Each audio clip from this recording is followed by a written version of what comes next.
안녕하세요, 김사부입니다. 우리 사부넷 추가 설명 계속 드리도록 하겠습니다. 계정 과목 적용에 대한 설명인데요. 메뉴는 메인 페이지에서 여기 있습니다. 여기를 누르면 이제 이 창이 뜨는데요. 보면은 개수부터 좀 카운트 좀 해볼게요. 우리 계정 코드가, 즉 계정 과목이 몇 개 있느냐, 101번부터 출발을 하고 있고, 제일 마지막이 999개입니다. 그러니까 1000개 중에서 100개를 빼면 101번부터 출발하니까 900개 정도가 어마어마한 양이 여러분의 고통을 주고 있는 상황입니다. 그래서 이 지금 900개가 지금 전체가 체킹이 되어 있는데, 이 설정판 보면 내가 원하는 계정 과목만, 우리 회사에 맞는 계정 과목만 일부 체크하고 사용하시면 실제 점포 입력할 때 매우 편하죠. 그래서 900개를 다 쓴다는 것은 뭐 대기업 정도 되는 거고요. 우리 중소기업은 한 많으면 30개, 적으면 15개, 뭐 요 정도, 15개가 30개 정도 쓰는 게 일반적이니까 이 체크를 그냥 그 정도만 하면 좋을 것 같습니다. 그래서 지금 요 초보자분들은 갑자기 이 체계라고 그래서, 계정 체계라고 그래서 이게 뭐지 그렇게 생각하실 수 있는데, 크게 보면 숲입니다. 숲. 그래서 이 당좌자산이라는 중분류, 소분류, 대분류가 있는데요. 이러한 분류 안에 이런 계정 코드들이 들어간다는 겁니다. 예를 들면 보통 예금은 103번인데 103번은 여기 제일 첫 줄에 범위 안에 들어가 있죠. 그래서 보통 예금은 당좌자산이라는 분류에 들어가는 거구나. 그 다음에 재고자산 여기를 딱 눌러보면 상품 계정은 재고자산이죠. 딱 봐도 재고자산인데 146번은 여기 들어가니까 상품 계정은 재고자산이구나. 이런 식으로 예를 들면 매출 계정 여기 한번 눌러볼까요? 여기를 딱 누르면 400번대 401에서 430번 계정들이 보이고 있는데, 상품 매출이라는 이제 매출이 떴다 이 말인 거죠. 건설업은 공사 매출이 떴다 이런 거고, 제조업은 제품 매출이 떴다. 이렇게 점표 입력을 하면 얘는 매출 분류에 들어가는 거구나 라는 걸 알 수 있습니다. 그래서 그리고 이제 이러한 분류는 무엇인지를 지금 설명을 드릴 시간은 없으니까 우리 사브넷 그 홈페이지에서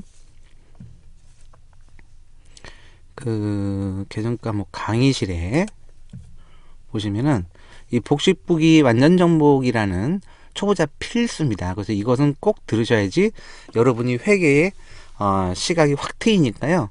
요거 꼭 한두 시간짜리니까 들어보시면 여러분은 회계를 마스터 하실 수 있습니다. 아시겠죠? 예, 동영상은 꼭 듣고 먼저 오셨으면 좋겠어요. 예, 계정 과목 적용 다시 왔습니다. 계정 과목 적용라는, 그래서 계정 과목 및 적용인데, 적용은 예를 들면 이 보통예금이라는 계정을 딱 눌렀었을 때 이 보통예금에 대한 적용, 이게 메모입니다. 메모. 그래서 이 메모 성격을 코드화 시켜서 이제 입력 편하게 하는 기능이 있긴 있는데 실무적으로 쓰지 않죠. 그래서 이 메모는 전표 입력할 때 여러분이 알아서 그냥 수동으로 메모를 쓰는 거죠. 예를 들면은 뭐 자금 전표라고 예를 들어 볼까요? 우리 사본넷의 가장 자랑인 자금 전표인데요. 통장 회계치를 한다고 치고 1월 5일 날 10만원이 들어왔어요. 부가세 포함이니까 11만원짜리 생기에서 끊어서 부가세 포함해서 통장에 입금이 됐다. 11만원. 근데 여기 저기에다가 어디 거래처로부터 수금됐는지 이제 메모를 하고 싶으면 하시면 되고, 뭐 메모 안 해도 되고, 아니면 그냥 일반적인 외상때 수금 뭐 이런 식으로 외상 거래처로부터 수금이 됐다 이런 식으로 분계 적용을 쓰는 거니까 이 계정 과목 적용 메뉴에서는 굳이 중요하지 않아요. 그래서 계정 과목 적용에 있는 이 적용은 그냥 그런 값다고 넘어가시고 실제 사용하지 않는다고 생각하시면 되세요. 그래서 이제 지금부터는 계정 과목에 대한 설명만 하겠습니다. 계정 체계는 이게 큰 숲이라고 말씀을 드렸는데, 이 계정이 크게 보면 두 그룹으로 나눠져요. 체계도 두 그룹 나눠지는데 여기까지가 재무상태표에 표시되는 거고요. 이 손익계정을 뺀 나머지 매출부터 제일 밑바닥까지가 손익계산서 계정 과목들입니다. 이게 무슨 말이냐면, 우리가 분계 회계 처리를 한다는 것은, 전표 입력을 한다는 것은 두 가지 목적이 있죠. 처음에 이제 메인 매출 전표가 부가세 관련된 전표니까 부가세 신고용, 즉 세무 목적으로 전표 입력을 하는 게 하나가 있고, 두 번째 목적이 있죠. 네, 이러한 결산서 우리 회사에 1년 결산을 했었을 때 손익계산서를 만들어야 되고 재무상태표를 만들어서 국세청에 신고도 해야 되고 이러죠. 그리고 이제 우리 상장회사들은 이런 결산서가 공시가 되면 이제 주주들이 그걸 보고 이익이 많이 나네, 손익계산서를 봤더니 이익이 많이 나요. 한번 눌러볼까요? 이건 이제 샘플이니까 이제 매출 빵이고 뭐 이런 건데 여기 단기 순이익이 1년 동안 이익이 뭐 몇 억이 났다. 그럼 이 회사 주식을 사야 되겠다 이런 생각을 할 수 있죠. 그래서 이러한 결산서, 계산을 이제 마감한다 이 뜻인데 재무상태표, 손익계산서 이 두 가지가 핵심 결산서죠. 나머지는 좀 사이드적인 결산서들입니다. 참고로 이 재무상태표 얘는 눌러보면 중분류, 대분류가 있는데요.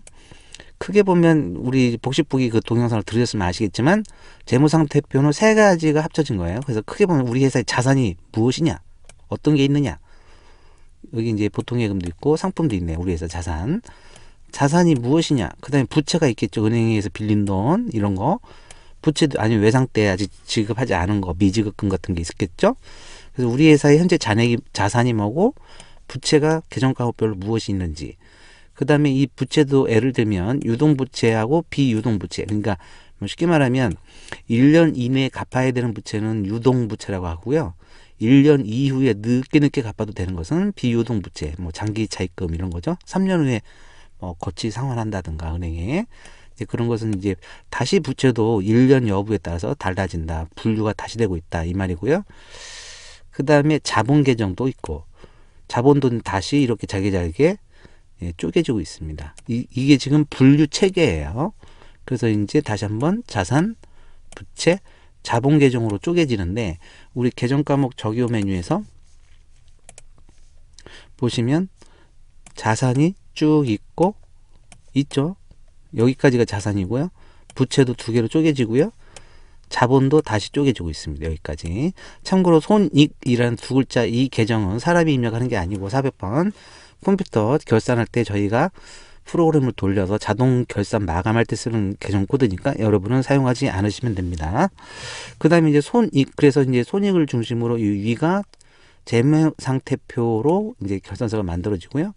얘는 손익계산서 항목들입니다. 손익계산서. 그래서 손익계산서 잠깐 보고 가면 손익계산서 글자 그대로 이건 쉽죠. 손익계산서. 그래서 제일 꼭대기에 매출이 있고 뭐 상품 매출이든 제품 매출이든 우리 회사가 매출이 떴다 이거죠. 영업을 해서. 그래서 매출 계정들이 자리를 잡고 있고요. 밑에는 각종의 이제 원가나 비용 계정들이 해서 최종 매출에서 각종의 비용을 빼봤더니 올해 단기에 1년 동안 이익이 얼마나 하더라 라는 결산서입니다.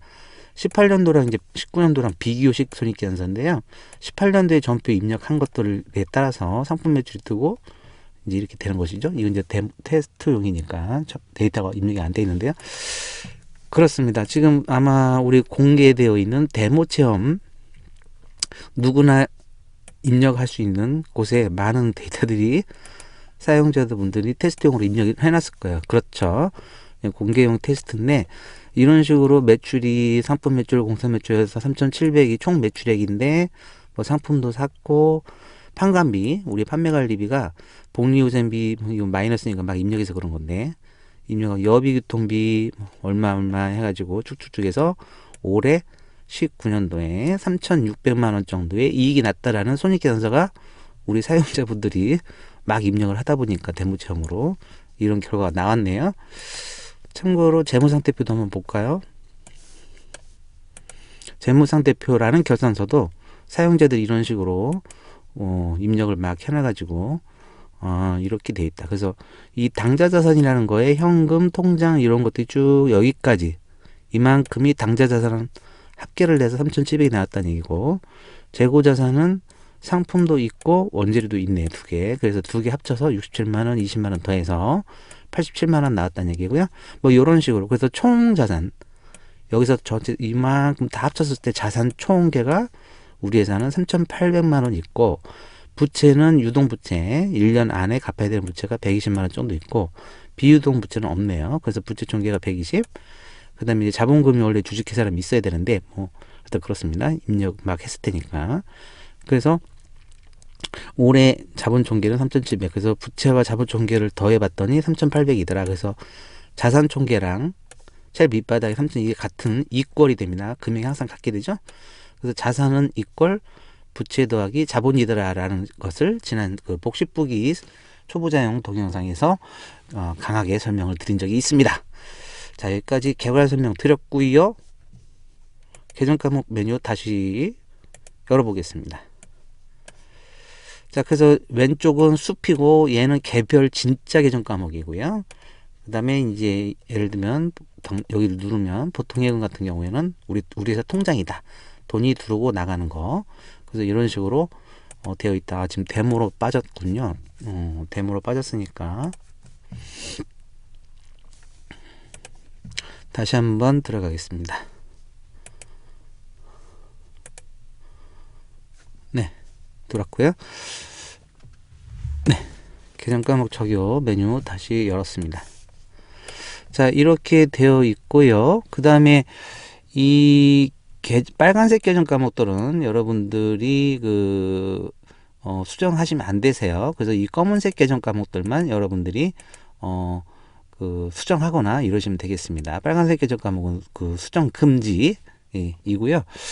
그 다음에 이제 이 900개라는 엄청난 양의 계정 과목이 있는데 우리 중소기업들은 많아야 30개, 적으면 15개 이 정도 계정 과목밖에 안 써요. 그래서 대기업도 아닌데 이 전체를 체크해 놓으면 우리가 전표 입력할 때 이 전체가 표시가 되기 때문에 머리가 아파요. 그래서 머리를 가볍게 하기 위해서 우리가 실제 쓸 계정 과목만 세팅하는 걸 저랑 같이 한번 해 보시겠습니다. 여러분도 이 동영상 화면 말고 실제 여러분 ERP 들어가셔 가지고요. 이 계정 과목 적용 메뉴 여신 다음에 거기서 저랑 같이 체크하시는 게 좋을 것 같아요. 그리고 이제 제가 말한 건 너무 기본적인 거니까 회사 실정에 맞춰서 여러분이 수정하시든지 추가하시든지 하시면 되겠어요. 저는 기본적인 것만 안내해 드리겠습니다. 일단은요, 여기도 써 있지만 전체를 체크해제하겠습니다. 전체를 안 쓴다는 뜻이고요. 그 중에서 제가 쓸 것만 다시 체크하겠습니다. 전체 체크 해제했습니다. 현금 계정 써야 됩니다. 그러니까 당좌자산 그 중에서 이제 전체가 900개가 사라졌는데 당좌자산 여기 옆에 여기를 체크하면 당좌자산 쪽만 일단 체크해요. 당좌자산 체크하고 거꾸로 뺄게요. 안 쓸 거.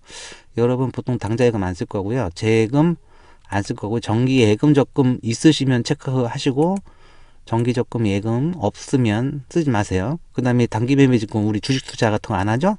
삼성전자 주식을 우리 회사 명의로 사고 그러지는 않으실 테니까 지우시고 어음은 보통 안 쓰죠. 요즘엔. 그래서 같이 둘이 짝이니까 바도롬이 얘네 둘이 짝이니까 두 개를 같이 지워주시고 건설회사가 아니라면 지우세요. 대여금 잠깐 이게 지금 찾기 기능 키보드에서 컨트롤 F를 누르면 혹시 제가 가지금이 있는지 찾아보겠습니다. 굉장히 중요한 계정이라서 134번 제일 밑바닥에 있네요. 다시 끄고요. 컨트롤 F로 찾으세요. 익스플로어 창이니까. 그러면 보통은 단기 대여금을 일단 놔두겠습니다. 일단 놔두시고 미수 수익도 실무적으로 거의 안 쓰는데 일단 놓겠습니다. 놓겠고 분양해서 아니면 지우시고 미수금 쓸 수 있어요. 매도 가능 증권 이런 증권 계정 안 쓰면 되고 용역 미수금도 안 쓰고요. 선급금, 선급비용, 선급금, 선급비용. 그래서 선급비용도 실무적으로 보통 안 씁니다. 부가세 대입금 굉장히 중요한 계정 과목이죠. 부가세 10%. 선납세금도 쓰죠. 주임종 단기 채권도 일단은 놔두고요. 전도금 보통 실무적으로 안 쓸 겁니다. 선급 공사비도 안 쓸 거고요. 현금 가부적 미결산 이 정도 일단 저장해 놓겠습니다. 그래서 당좌자산 15개가 넘어가겠는데요. 제가 너무 기본적인 건 아니고 너무 빼면 좀 그럴까봐 좀 많이 넣었는데 이 미결산 계정은 그러니까 미확인 이게 좀 실무적인 계정 과목이에요. 미확인이라고 보통 많이 합니다. 이건 이제 사람별로 다 다르게 하는데 이 개념이 무슨 말이냐면 이런 지식이 너무 깊어질 수 있는데 빨리 설명드리고 갈게요. 미결산 미확인은 이건 그냥 우리 생활 용어라고 생각하시면 돼요. 무슨 말이냐면 전부 입력을 하는데 예를 들어 통장이 10만 원이 나갔어요. 통장이 출금이 됐는데 그 원인을 모르는 경우에 그죠? 복식북이니까 예를 들면 딱 띄워져 있군요. 예를 들면 29일 날 통장은 돈 나갔다는 얘기는 일반 전표로 하지 말고 전표수 누르면 여기 자금 전표로 넘어가 보겠습니다. 자금 전표에 기업은행 통장인데 1월 5일 날 출금이 된 거예요. 10만 원이 기업은행 통장에서. 근데 저교가 아직은 I don't know야. 나 모르겠어. 그래서 누구한테 줬는지도 모르겠고 통장에. 근데 그래서 지금 우리가 이제 자금 전표의 특징이죠. 원래 복식부기로 양쪽 차변과 대변을 다 입력해야 되는데 우리 자금 전표는 대단한 기능이 있죠. 대변이 통장에 나갔다는 게 미리 잡고 있기 때문에 내가 차변에 잡아야 되는 거를 알려주고 있습니다. 대변, 차변 실수가 있을 수 없는 막강 전표 기능이죠. 근데 여기에다가 뭐를 입력하지? 10만 원이 예를 들어서 사장님이 돈을 빼가졌어요. 그죠? 사장님이 통장에서 10만 원을 빼갔어. 그러면 원래는 가지급금이죠. 그 유명한 가지급금. 체크를 아까 안 했죠. 체크를 안 해서 그래요. 계정 과목 저기에서 아까 140 컨트롤 F를 눌러서 가지. 네, 가지금 빨리 체크하고 오겠습니다. 여기를 저장 누르고 다시 해야 되겠죠? 가지. 이거 새로 고침을 해야 되는군요. 전체 새로 고침은 키보드에서 F5입니다. F5. 다시 한번 빨리 해볼게요. 출금 10만원이 나갔는데 저기는 아이도 난 모르겠어. 거래처도 모르겠어. 근데 사장님이 만약 돈을 빼갔다면 가지급 이렇게 해서 먹는다고요. 근데 사장님도 보통 이제 대표이사니까 거래처 코드 만들어 놓으면 좋은데 만들어 놓을 거예요. 지금 사장님 아니면 대표이사 지금 현재 등록이 안 돼 있을 텐데 엔터. 그러면 이제 하단에 대표이사가 벌써 거래처 등록이 돼 버렸죠. 자동으로. 네, 그래서 이렇게 거래를 분개를 하면 하단 분개가 이렇게 되거든요. 통장에 돈 나왔다. 첫 줄은 이제 컴퓨터가 알아서 자동 분개해 버렸고 여러분은 차변도 선택 안 했죠. 그냥 여기밖에 없으니까 단식 부기처럼 입력하니까. 그래서 여기서 왜 미지급으로 바뀌었지? 네, 가지급금. 네, 가지급금 분개가 이렇게 돼 있습니다.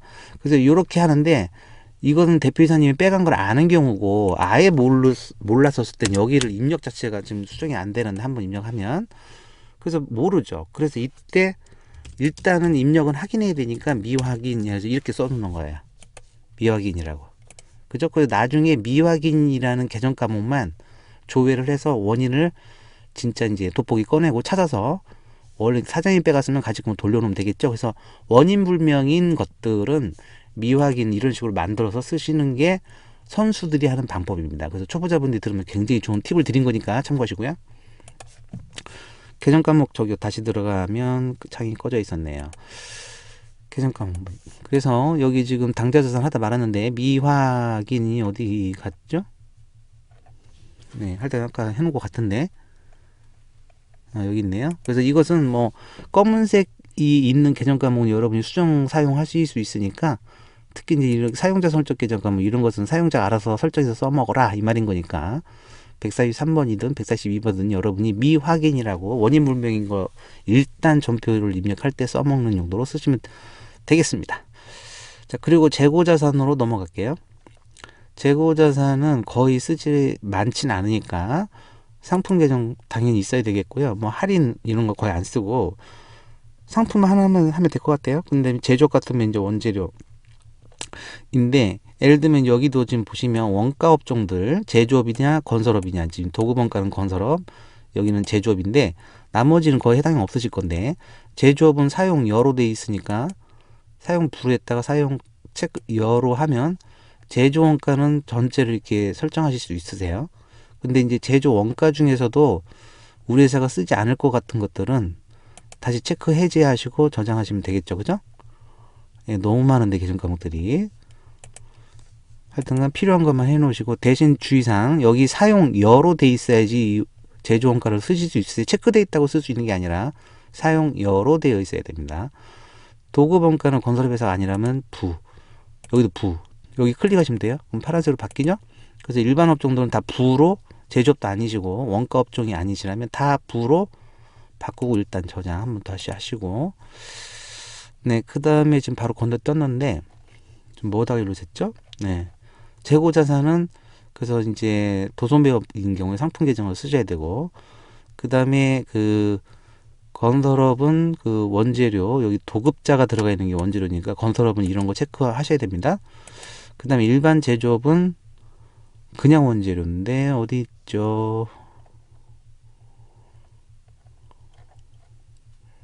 상품, 왜 원재료가 안 볼까요? 컨트롤 F.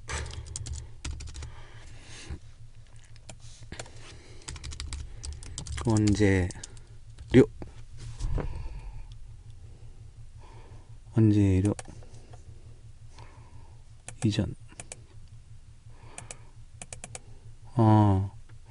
이게 없네요. 근데 지금 이게 지금 그냥 데모용 테스트용으로 좀 해놓은 거라서 그런데 여러분은 아마 있으실 거예요. 제조업 원재료라고.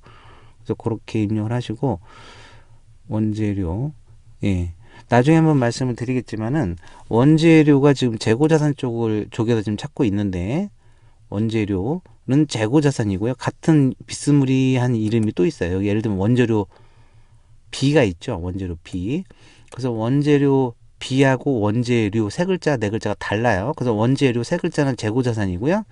원재료 B는 글자 그대로 원가 비용 계정입니다. 아시겠죠? 그래서 제조업 같은 경우에 원재료를 샀었을 때 분계를 기중에 할 때 원재료 B라고 생각해서 501번은 사용하시면 안 되세요. 무조건 처음에는 재고자산 관련 계정들은 그 비용 계정으로 다이렉트로 가는 게 아니라 일단 재고자산으로 잡고 나중에 결산할 때 원재료 B라는 비용으로 대체하는 겁니다. 그래서 기중에 처음부터 원재료 B를 잡으시면 절대 안 되신다는 거 팁입니다. 그래서 재고자산 쪽에 있는 원재료라는 재고자산을 잡으셔야 된다라는 겁니다. 그래서 이게 지금 어디서 사라졌는지 모르겠는데 하여튼 찾으시던지 모르시겠으면 1대1 문의 게시판에 글을 남겨주십시오. 네, 이렇게 하고요. 그 다음에 재고자산 끝났고, 그 다음에 투자자산도 거의 없죠. 그래서 뭐 주식 이런 것들이니까 해당이 없으면 체크 안 하시면 돼요. 건설에 대한 출자금, 공제자 출자금 있을 테니까 체크하시고요. 그 다음에 유형자산 넘어가겠습니다. 유형자산은 고정자산이니까 시설장치 이제 보통 직기품, 기계장치 이런 건 제조업일 테고요. 차량은 보통 있으실 수 있죠. 그래서 공구기구 이것도 제조업이니까 일반적인 사무용품, 컴퓨터 이런 책상 직기품이죠. 직기품 잡고 뭐 이 정도 차량이나 직기품 2개 정도 있지 않을까 싶어요. 처음에 이제 인테리어 같은 거 할 때 인테리어 투자비는 시설장치 하셔도 되고요. 뭐 이 정도 잡으시면 되겠습니다. 그 다음에 감가상각을 나중에 결산할 때 1년에 한 번 해야 되니까 이 차량 운반구랑 관련된 누계 감가상각 요거 감가상각 누계는 같이 체크해 주시기 바랍니다. 무형자산은 거의 없죠. 이런 거 뭐 특허 이런 관련된 것들인데 실용실환권 이게 있으시면 체크하시고요. 해당이 없으면 지우시면 체크 안 하시면 되겠어요. 그 다음에 기타도 우리 임차보증금 건물주한테 입주할 때 넣었던 임차보증금 있으실 테니까 얘는 체크하고요. 나머지는 거의 해당 없을 겁니다. 자, 여기까지 자산 끝났습니다. 유동부채 여기서부터 다시 해보면 외상매입금 워음 없어질 테고 미지급금, 예수금, 부가세수금 중요하죠. 그 다음에 거꾸로 가지급금의 반대 가수금인데 우리 대표님이 회사에 돈이 없어서 개인 돈을 넣었어요. 빼간 게 아니고 반대죠. 돈을 넣었다. 그러면 회사 입장에서는 수금이니까 가수금이라는 계정을 쓰고요. 사장님이 돈을 빼갔다. 이 말은 회사 입장에서는 지급을 했기 때문에 가지급금이라고 합니다. 그래서 가지급금인지 가수금인지 그 두 개는 중요하니까 꼭 체크하시고요. 나머지는 거의 은행 차입금이 있으면 이런 거 미지급 세금, 미지급 비용 이 정도는 잡으셔야 될 것 같아요. 나머지는 거의 해당이 없으실 겁니다. 그 다음에 비유동도 보시면 거의 해당이 없을 겁니다. 패스. 네, 여기까지 부채까지 끝났네요. 그 다음에 자본 계정, 아까 자본 여기 있죠. 자본부터 자본금은 꼭 있어야 되죠. 그 다음에 이제 출자금 이런 건 해당 없고요. 이건 이제 개인 사업자도 자본금으로 하십시오. 실무적으로 출자금 이런 거 쓰지 마시고요. 그 다음에 주식발행 초과금 이것은 이제 좀 특이한 것들인데 여러분은 아마 해당 없을 겁니다. 넘어가시고 이익이익금도 이익여금은 이익 준비금 있을 수 있고요. 예, 나중에 요즘 약간 지식이 필요한 영역인데 나머지는 거의 해당 없을 거고 전기차 들어간 거, 오류 난 거, 이익 손익 이런 게 있을 수 있고요. 기타 이익여금은 없을 거고 2월 375, 376 얘까지 이렇게 4개는 꼭 체크해 놓으십시오. 그 다음에 자본 조정도 거의 없어질 거예요. 여기도 해당 없어질 거고요. 자, 여기까지 재무상태표 관련된 자산 부채 자본 저장했습니다. 그 다음에 이제 손익계정 보시면 상품 매출 뭐 이런 거 쓰시면 되고요. 건설업은 공사 매출 뭐 이런 거 쓰시면 되겠습니다. 그 다음에 이제 서비스업 같은 경우에는 어떤 물건을 파는 게 아니니까 여기 서비스 매출 뭐 이런 거 잡으시면 될 것 같아요. 그 다음에 여러분이 원하시는 게 이렇게 하시면 되고요. 네. 그 다음에 지금 만약에 여러분이 특정한 계정 과목을 바꾸고 싶다면 여기 사용자 설정 계정 과목 이런 거를 체크하시고요. 여기에다가 내가 원하는 여러분이 이제 회사가 뭔지 모르겠지만 원하는 매출 이런 식으로 계정 과목을 만드시면 돼요. 네. 계정 과목 이름 붙이는 거니까 숫자에다가 이런 식으로 검은색 중 사용자 설정 계정 과목 가능하면 남아있는 게 있으니까 여기다 쓰시면 되고 지금 매출 계정이 총 30개 정도 되네요. 그래서 이 30개인데 특히 또 빨간색은 수정도 안 되고 이러기 때문에 이제 차감 계정들 환입됐다 할인해줬다 이제 이런 것들 쓰지 않겠다. 특히 이제 비영리 단체들은 이제 계정 과목이 많아요. 매출 쪽이. 그래서 뭐 많죠 하여튼간 뭐 기부금 받는 것도 있고 등등등등등. 그래서 이 30개를 지금 검은색만 보면 몇 개 안 되니까 이 빨간색까지 다 우리 비영리 단체 용도로 쓰겠다고 원하신다면 1대1에 매출 계정 모두 쓸 수 있게 해주세요 라고 1대1 문의 게시판에 글을 남겨주시면 이 30개를 전체 검은색으로 바꿔드릴 테니까 30개를 풀로 쓰십시오. 근데 30개 넘으면 쓸 수 없어요. 그건 어쩔 수 없습니다. 왜 그러냐면 이 계정 코드 체계는요. 여러분 상용화된 회계사무실에서 가장 많이 쓰는 법인세 신고, 소득세 신고할 때 쓰는 그 회계 프로그램 코드 체계랑 똑같이 일치를 시켜놨기 때문에 그래요. 그래서 거기가 같아야지 이제 코드 그 데이터 호환이 되기 때문에 그 타 상용 프로그램하고 호환 목적 때문에 회계사무실이라고 해서 호환이 되죠. 그래서 그것 때문에 계정 코드 체계가 똑같아야 돼요. 우리가 431번을 뭐 매출로 하겠다 이럴 수가 없다는 거예요. 제가 하고 싶어도 못해요. 호환이 안 돼 버리기 때문에 그렇습니다. 그래서 예 그렇고요. 그 다음에 이제 매출 원가 쪽은 뭐 이런 게 있고요. 그 다음에 제조원가 아까 이건 설명드렸으니까 일단 패스하겠습니다. 여러분이 비용 쪽에서 가장 많이 쓰는 게 판관비죠. 줄여서 제 이름은 긴데 그래서 801에서 900번 무려 한 100개 정도의 판관비 계정이 있어요. 누르면 이제 급여들이 쭉 있는데 그 급여 쪽이 임원급이냐 직원급여냐를 구분의 실익은 사실은 없어요. 그래서 그냥 뭐 이거 검은색이니까 여기다 그냥 급여 두 글자로 수정해서 나는 801번만 다 써도 됩니다. 근데 그 다음에 이제 급여 속에는 사실은 상여나 수당 각종의 이런 수당 뭐 야간 수당 이런 게 포함되어 있을 수 있는데 그렇게 디테일하게 입력하시고 싶으시면 이렇게 지금처럼 하시고 그냥 급여 총액으로 급여 이렇게 입력하시는 게 편하지 않을까요? 예, 그래서 그렇게 하시는 걸 추천드리고요. 뭐 작급 이런 것은 알바비 뭐 이런 거겠네요. 그 다음에 이제 퇴직급여 뭐 이런 것도 있으니까 뭐 쓰시고 싶은 것만 쓰시고요. 그래서 보통 이제 801번 많이 쓸 때고요. 이름도 바꿔놨으면 좋겠는데 그냥 급여로 하여튼 하시고 그 다음에 이제 접대비 같은 거 많이 쓰죠. 그 다음에 통신비 그래서 판관비는 많이 쓰게 될 거니까 전체를 아이고 F5 아까 설정한 게 혹시 없어진 거 아니에요? 매출부터 다시 하겠습니다. 여기 매출 계정만 껐다가 다시 누르면 매출만 다 체크되니까 가 아니라 왜 이러죠? F5 다시 눌러서 저장을 안 했으니까 매출은 끝났죠. 상품 매출 하나만 잡고 왔죠. 예. 원가는 상품 매출 원가 같은 거 도송 매입 같은 게 있을 테니까 원가 업종이 아니시면 체크 안 하시면 됩니다. 그 다음에 지금 이게 그 자산 계정이 갑자기 손익 계정이 있는데 이것은 여러분 패스하세요. 이 유형자산 고정자산 이게 좀 숫자가 적어서 여기에 여유부로 남겨놓은 거니까 여기는 여러분은 무시하시면 됩니다. 그 다음에 원가 끝났고요. 여기 좀 판가비 누르면 되겠네요. 판가비 누르면 아까 임원급여 그 다음에 퇴직금, 그게 아니죠. 네, 왜 이러죠, 오늘? 예, 여기를 눌렀다가 이렇게 하면 판관비는 다 체크되고, 거꾸로 안 쓸 것들만 뭐 전력비 이런 거, 쓰려나? 예. 그래서 이 판관비를 제일 많이 쓰실 거예요. 비용 쪽에서. 그래서 보관료 이런 건 안 쓰실 것 같은데, 뭐 광고 선집비, 판촉비, 기밀비 이런 거 안 쓰실 것 같은데, 요즘엔 기밀비 썼다면 큰일 납니다. 횡령입니다. 횡령. 형사화 될 수 있어요. 일단 그렇고 수출업종 아니면 이런 거 지우시고요. 그래서 뭐 해외자 들어간 거 이런 것들 견본비, 한가료 이런 거 뭐 분양, 수주비 이런 거 다 해당 없겠네요.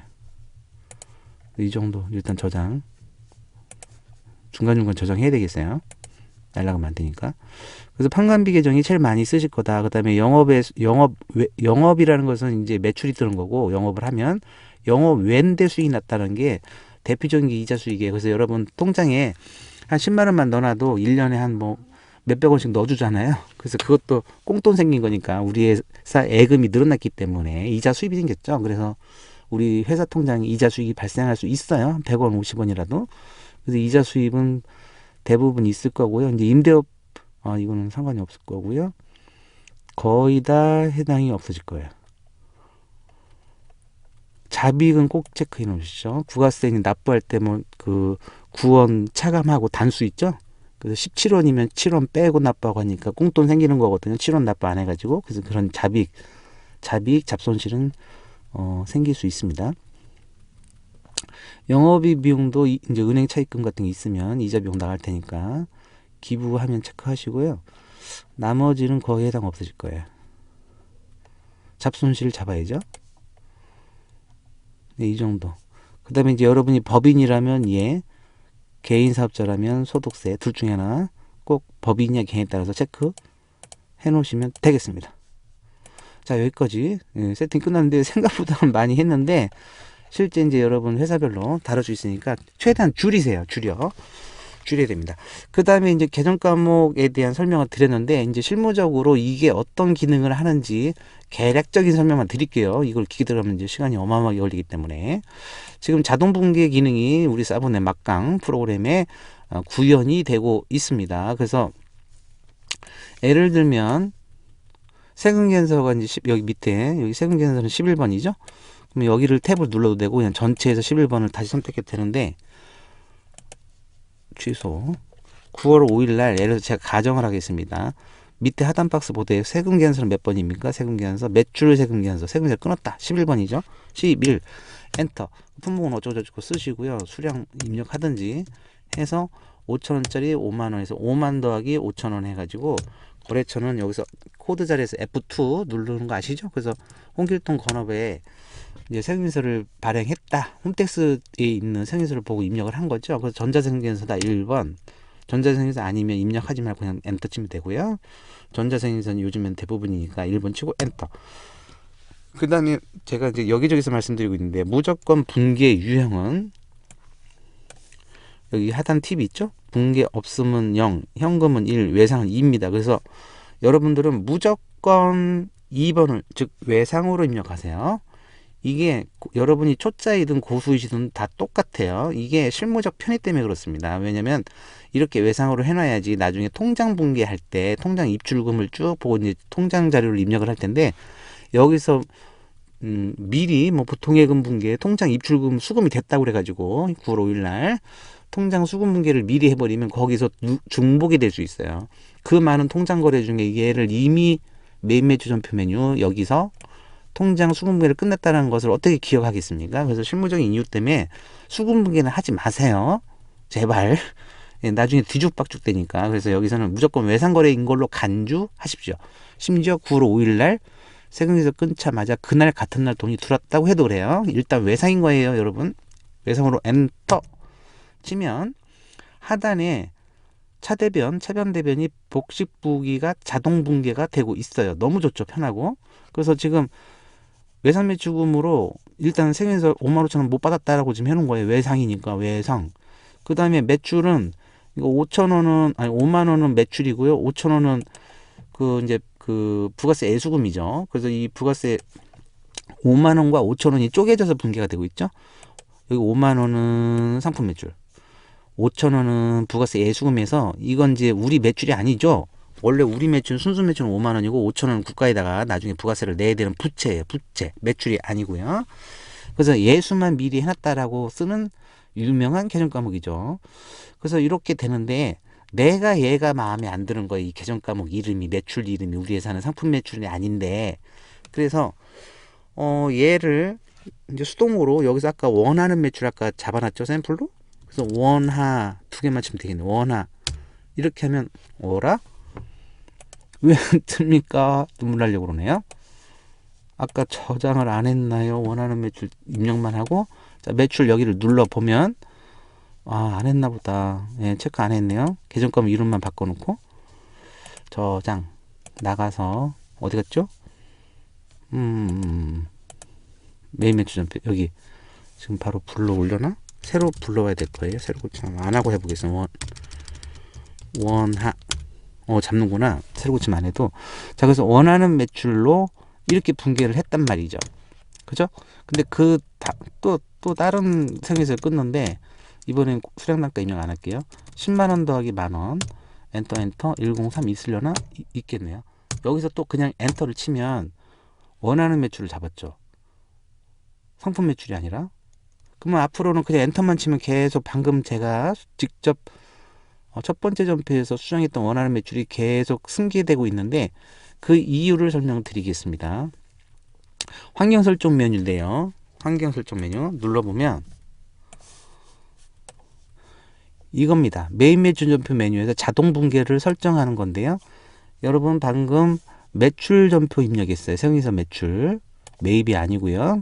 매출 중에서 여러분이 분계 유형을 2번을 선택했죠. 2번 외상 선택했더니 왼쪽 차변은 외상 매출금, 대변은 원하는 매출로 바뀌어 있네요. 처음에는 상품 매출이라는 거였는데 그래서 그게 왜 그러냐면 메인 매출 분기 입력 시에 여러분이 수정했죠. 방금 원하는 매출로 전표 입력하면서 그죠? 그 경우에 이 환경 설정 메뉴의 계정도 같이 수정할래? 예스를 해놨잖아요. 그죠? 만약에 이게 체크 해제를 하고요. 저장 한번 하겠습니다. 자동 수정 안 하면 어느 경우든 420원이 자동 추천된다는 뜻이에요. 예를 들면 여기서 제가 또 체크를 안 해놨죠. 401번이 있었죠. 아까 제일 상품 매출 401로 수정을 하잖아요. 그러면 새로 고침하면 다시 눌러보면 상품 매출로 수정해놨어요. 그럼 제가 수정했죠. 근데 6일날 또 생계서를 이렇게 끊는데 여기서 엔터를 치면 잠깐만요. 나 지금 헷갈리고 있어요. 내가 상품 매출로 방금 수정을 했지만 세 번째에는 그 상품 매출이 원래는 상품 매출로 같이 바뀌어야 되는데 내가 직전에 수정한 계정값이 나와야 되는데 원하는 매출로 나오고 있습니다. 그게 왜 그러냐면 여기가 원하는 매출로 되어 있기 때문에 그래요. 그래서 여기를 체크 해제한다는 뜻은 자동 분기할 때 무조건 이 값을 가져오라는 얘기고 내가 수정하든 안 하든 그러니까 여기 전표 입력할 때 수정하든 안 하든 환경 설정에 있는 이 값을 가져오라는 뜻이고 체크를 하면 내가 수정을 하면 얘도 같이 수정돼요. 그래서 이 수정된 값을 그 다음에 끌고 간다는 뜻이니까 여러분이 알아서 이 방법을 이 원리를 이해하시면 되게 편합니다. 그래서 근데 매출 계정은 보통 회사별로 하나밖에 없을 테니까 그냥 뭐 수정 안 하시겠죠. 그래서 수정하지 마시고 여기에다가 그 하나만 픽스 해 놓으시면 상품 매출이든 원하는 매출이든 이렇게 해놓고 계속 쓰시면 될 것 같아요. 아시겠죠? 근데 이제 요 기능이 있다라는 건 참고하십시오. 네, 여기까지 계정 과목 설명을 마치도록 하겠습니다. 여러분 고생하셨습니다. 나중에 뵙겠습니다.